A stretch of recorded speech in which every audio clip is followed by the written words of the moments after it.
Are we a product of our environment? Like the great motivational speaker Jim Rohn once said, you are the average of the 5 people that you hang out with the most. Think about that there.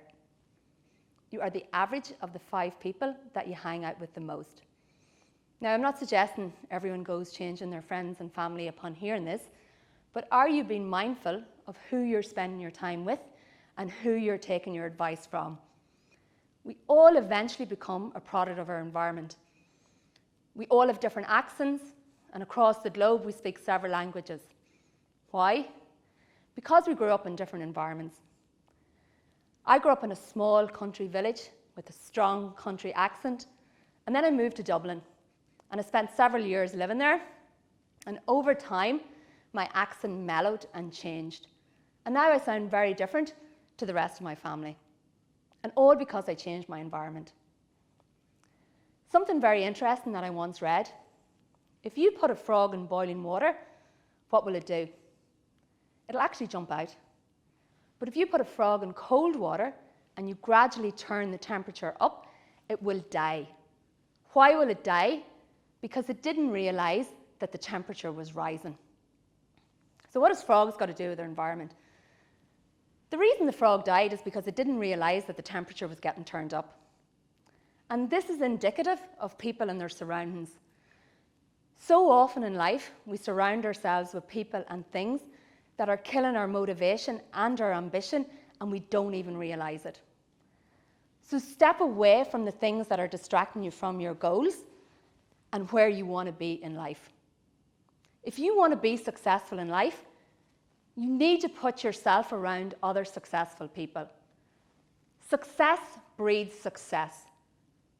If you want to be healthy, get yourself around people who are living a healthy life.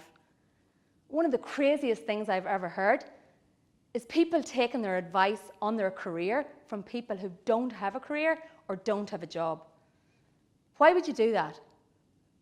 I'm not going to take health advice from somebody who's clearly not healthy, not because they're a bad person, but simply because they're not in a position to give advice on it. And a really good way of gauging this is by asking yourself, would I trade places with you? This is a really honest way of evaluating the advice that you're receiving. So look at the person who's giving you advice. So whether that be personal advice, business advice, financial, relationship, or otherwise. And ask yourself honestly, do you want to be where they are? If the answer is yes, then by all means take that advice and act upon it. But if the answer is no, then you cannot act upon it. We cannot allow ourselves to be conditioned by society. Society tries to condition us to think negatively.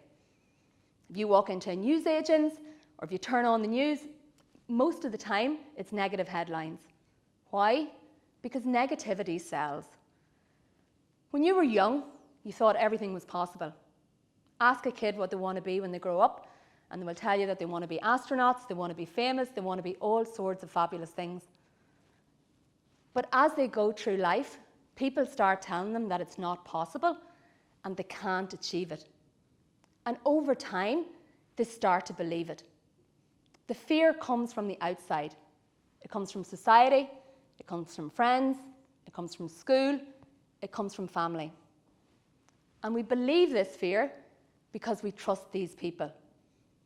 So society actually teaches us to play it safe. There's a theory out there called the crab theory, and it's based on the metaphor of what happens when you put several crabs in a bucket together. The crabs will crawl all over each other, trying to get out of the bucket, but in the process, none of them will actually escape, because simply they keep pulling each other back down. On the contrary, if you put one crab in a bucket on its own, it will get out because there's no other crabs to pull it back down. This theory is a metaphor for the human response to self-improvement in others. So often, when we see others advancing, we consciously or subconsciously reach out to hold them back. It's like the friend trying to get you to eat the cake when they know that you're on the diet. So we can't let other people dictate how we're going to live our lives. If everyone else puts their hand in the fire, does that mean that you should do the same thing? Well, I hope not, because otherwise you're going to get burnt.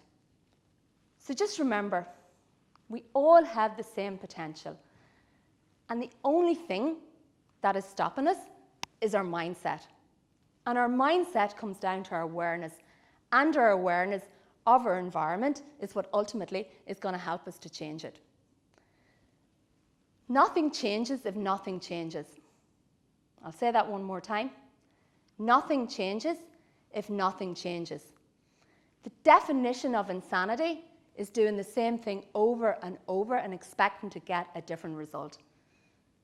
If you keep surrounding yourself with the same people and you keep submerging yourself in the same environment and it's not one that you aspire to, then your results are never going to change.